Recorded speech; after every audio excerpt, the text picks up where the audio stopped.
has there been a sense of shock also at the anti-Semitism that's arisen in Australia, which I believe is inextricably linked to the government's anti-Israel attitude?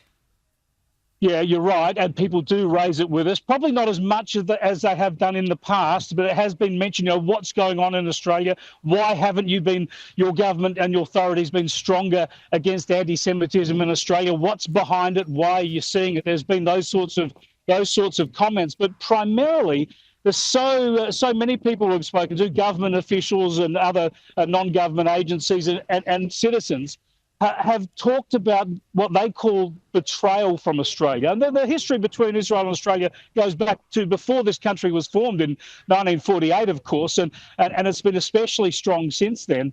And they feel that they've been stabbed in the back by Australia and betrayed in their darkest hour. Of course, Israel is fighting for its very existence, and this is when Australia has decided to abandon it in United Nations forums and through this sort of rhetoric. So it's a very clear theme here. It is sad, but the people-to-people links, as you would understand, Shari, are still very strong. I've bumped into many Australians here and many Israelis who know Australia and have visited there, and they're all over this country, and they want to keep the relationship strong. But at a government-to-government level, it's in a really bad place. It is indeed. Chris, just here in Australia, the ABC issued a correction to their repetition of that inaccurate claim that 14,000 babies were at risk of starvation in Gaza in a 48-hour period. Now, the ABC only corrected this today. It's a full week after the BBC issued a correction.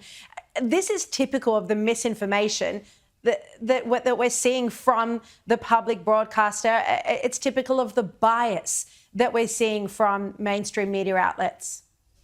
Yeah, this is disgraceful from the ABC, Shari, absolutely disgraceful. This was a blatant lie. The moment it was uttered by the United Nations, you could see it was an utter lie. I corrected this on my program with some analysis of the facts a full week ago, yet the ABC ran with it and don't correct it till a week later. This is all of a pattern. The media reports that Israel kills 500 people in a hospital. It's a lie, but the retractions and corrections never get the coverage that the original allegations get. And in this case, the ABC and many other arms of the media around the world, it should be said, went with this claim that 14,000 babies would die in 48 hours. Now, a moment's thought, if you know anything about the situation and the numbers of people and aid and the medical situation, if you know anything about that, you know that whole idea sounds preposterous and implausible. Indeed. But when you drill into it and ask about it, of course, it referred that the only basis for it, the only slim basis for it, was a report on humanitarian issues that said if the war goes on for another year, then in the worst case scenario, if aid doesn't improve, there could be 14,000 cases of malnutrition in children up to 5 years of age. Yet this is reported as 14,000 babies dead in 2 days' time. Completely it ridiculous. Is laughable and it's so damaging. Chris, love having you join us from Israel. Look forward to seeing you when you're back, and of course, stay safe. Good travels.